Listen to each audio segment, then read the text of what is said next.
Bisan ko na humana ang pagtimaan sa Fire Prevention Month apan tungod sa nasinating sunod-sunod nga sunog fire drill sa mga sityo gipadayon sa Talisay City Fire Station. Ang detalye sa report ni Femari Dumamo. Di posisyon ang pipila ka mga mulupyo nga mooy magsilbing water brigade samtang ang uban gahimo sa improvised rescue equipment aron gamiton pag-alsa sa masakiton. Sila ang galangkob sa community first responder nga unang moresponde kung adunay sunog nga muulbos ilang sityo. Nahimong palot area ang sityo Magay sa siyam ka mga sityo sa barangay Tangke nga napaubos sa fire drill.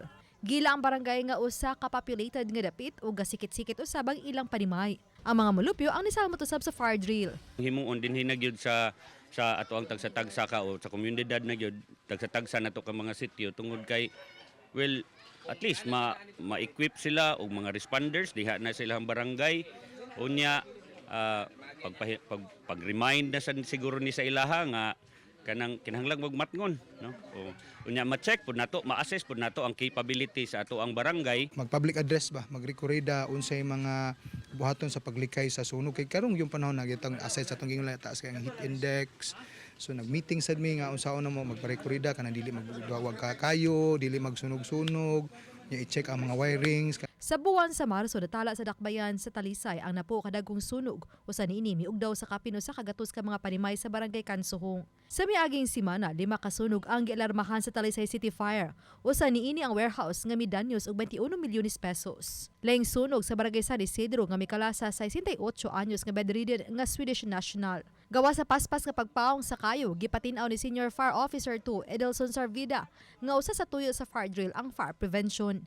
Samtang tinguha usab nilang isunod ang earthquake drill human sa kusog na linog na sinati sa mga silingang nasud. Ang among earthquake drill usa sa nasa mo ang tutukan na sagbalik kay coastal area, coastal barangay biya mi unya ni tap na sad mi.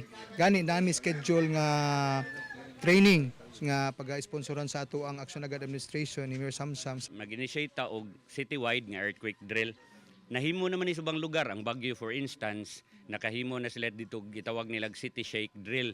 So we hope to do the same thing dinhi sa ato nya sa Talisay kay kung naay linog dili ra man usa ka sitio, dili ra usa ka barangay, pero tibok syudad. Obani Godfrey Relien, Femari Dumabok. Balitang Bisdak.